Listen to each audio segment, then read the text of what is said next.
आज हम बात करेंगे बिहार डीएलएड एंट्रेंस एग्जाम 2025 की बेस्ट बुक के बारे में, जो आपके चक्षु प्रकाशन की आती है। इसमें प्रत्येक टॉपिक को काफ़ी सरल भाषा में आसान तरीके से आपके लिए समाहित किया गया है। अगर इस बुक को एक बार आप लेके पढ़ते हैं तो निश्चित रूप से आप अपने आप को काफ़ी मजबूत स्थिति में पाएंगे और किसी भी परीक्षा में आपको बहुत अच्छा करने के लिए प्रैक्टिस सेट भी लगाना काफ़ी महत्वपूर्ण हो जाता है। तो आप देखेंगे कि बिहार डीएलएड एंट्रेंस एग्जाम 2025 का चक्षु प्रकाशन का आपका प्रैक्टिस सेट भी आता है, तो उसको भी आप एक बार मंगा के करेंगे तो आपकी तैयारी को पता चलेगा कि आपकी तैयारी किस स्तर की है। तो आप वो भी बुक मंगा सकते हैं। ये बुक आपको आसानी से अमेजन, फ्लिपकार्ट, स्नैपडील और चक्षु प्रकाशन की ऑफिशियल वेबसाइट पे भी जाके वहां से आप ऑर्डर कर सकते हैं और इसका लिंक इस वीडियो के डिस्क्रिप्शन में भी है, वहां से भी जाके इस बुक को ऑर्डर कर सकते हैं। वो बुक आपको घर बैठे प्रोवाइड करा दी जाएगी। जय हिंद साथियों, कैसे हैं आप सभी। उम्मीद करता हूं आप सभी अच्छे होंगे, मस्त होंगे।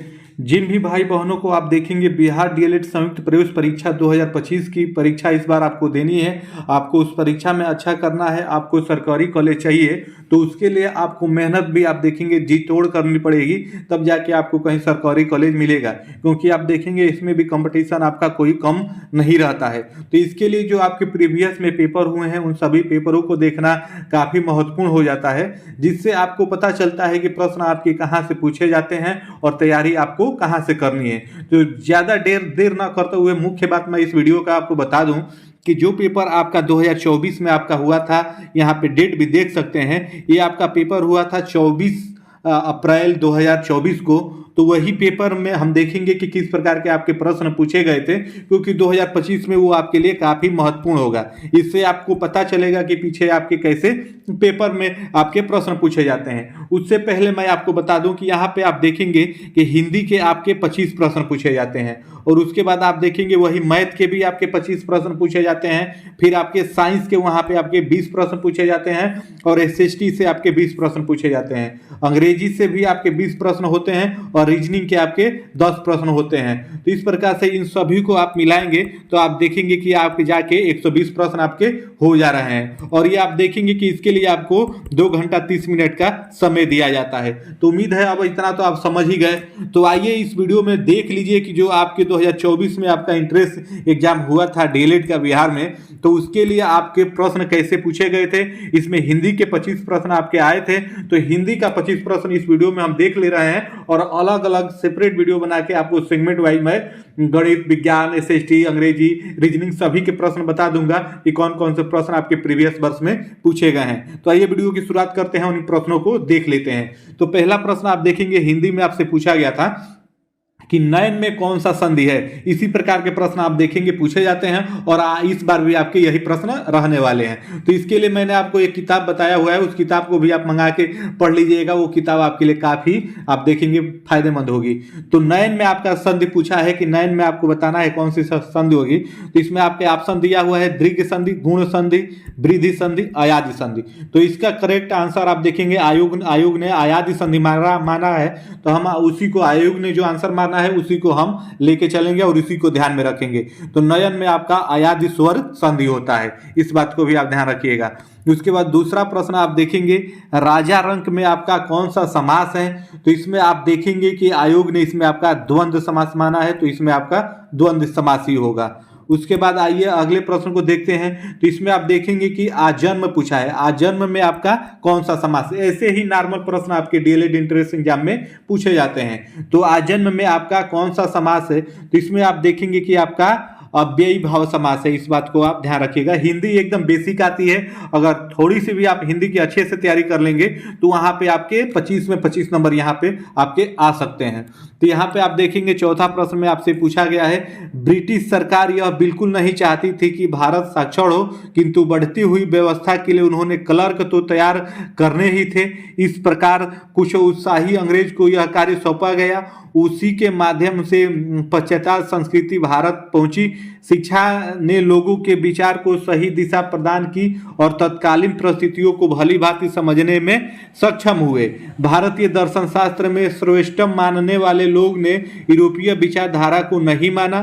धीरे धीरे पश्चिम का प्रभाव जीवन के कई क्षेत्रों में देखने को मिलने लगा। औद्योगिकीकरण द्वारा संभव नए आविष्कारों का आप देखेंगे प्रभाव भारतीय समाज पर स्पष्ट देखे जाने लगा। खेतीहर व्यवस्था का स्थान पर व्यक्तिगत संपत्ति तथा जमींदारी ले लिया। अर्थव्यवस्था समुदायों मुद्राओं पर केंद्रित हो गई। ये सभी प्रकार आप देखेंगे, सभी प्रभाव सर्वप्रथम बंगाल प्रदेश में देखने को मिला। 18वीं शताब्दी के में बंगाल के राजा राम मोहन राय नामक एक व्यक्ति का जन्म हुआ, जो ज्ञानी थे तथा भारतीय विचारधारा और दर्शन से भली भांति परिचित थे। उन्होंने पाश्चात्य धर्म एवं संस्कृति को जानने के लिए कई विदेशी भाषाएं भी सीखी। पश्चिम में हो रहे वैज्ञानिक विकासों में भी वो परिचित थे। उन्होंने शिक्षा के महत्व को समझा और जनता को भी पुरानी शिक्षा पद्धति को छोड़कर नवीन पद्धति से जुड़ने को कहा। उसके बाद आप देखेंगे इससे जुड़ा हुआ प्रश्न आपसे पूछा कि किस दर्शन शास्त्र को श्रेष्ठ मानने वाले लोग यूरोपीय विचारधारा को नहीं माने। तो ये आप देखेंगे भारतीय आप दर्शन शास्त्र को श्रेष्ठ मानने वाले, तो इसमें आपका भारतीय हो जाएगा। इस प्रकार से अगले प्रश्न को देखेंगे तो अगले प्रश्न में आप देखेंगे आपसे पूछा गया है सत्य बोलो परंतु कटु सत्य न बोलो वाक्य संबंधित है, किससे संबंधित है? तो आप देखेंगे कि ये संयुक्त आपका वाक्य है। तो इस प्रकार से इसमें आपका ये सही हो जाएगा। तो आप देखेंगे बेसिक में आपके हिंदी में एकदम बेसिक प्रश्न पूछे जा रहे हैं हिंदी में। तो अगर हिंदी को आप थोड़ा सा समय देकर अच्छे से तैयार कर लेंगे तो इसमें आपके पूरे में पूरे नंबर आ जाएंगे और आप वाकई में परीक्षा में अच्छा कर लेंगे।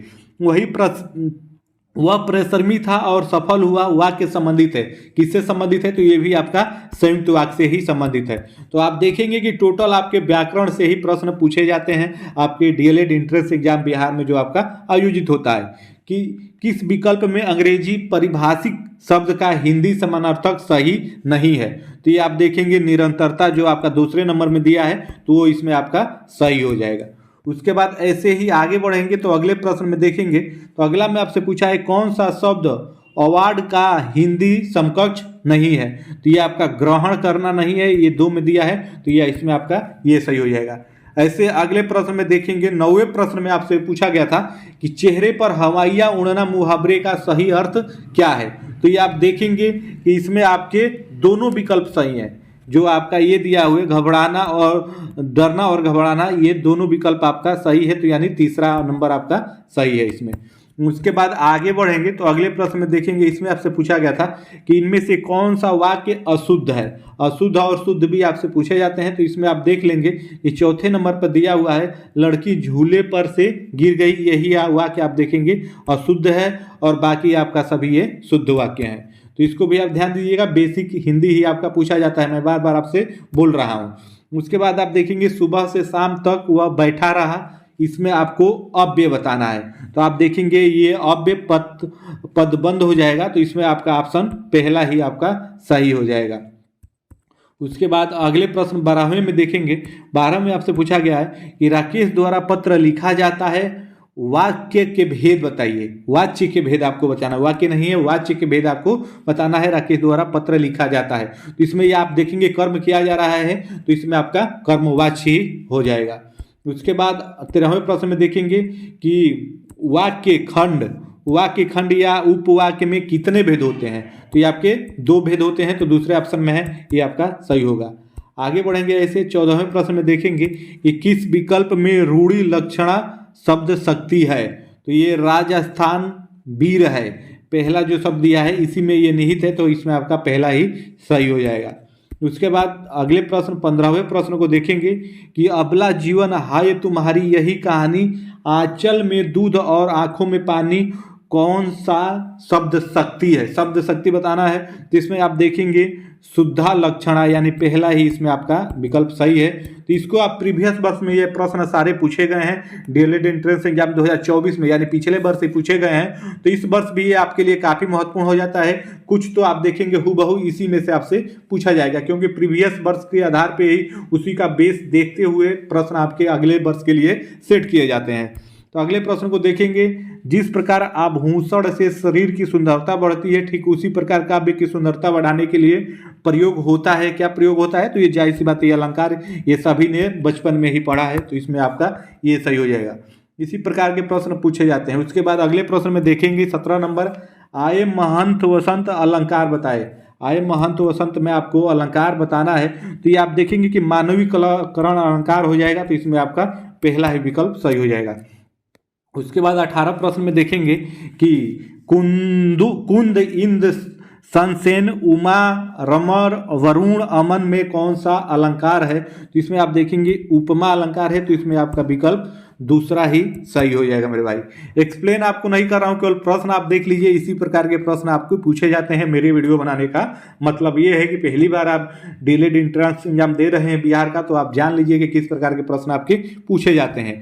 तो उसके बाद देखेंगे पूत कपूत क्यों धन संचय, पूत सपूत तो क्यों धन संचय, प्रयुक्त पंक्ति में आपका कौन सा अलंकार है। इस पंक्ति में आपको अलंकार बताना है। तो ये लाटा अनुप्रास के अंतर्गत आता है, तो इसमें आपका दूसरा में जो दिया हुआ है वही सही हो जाएगा विकल्प।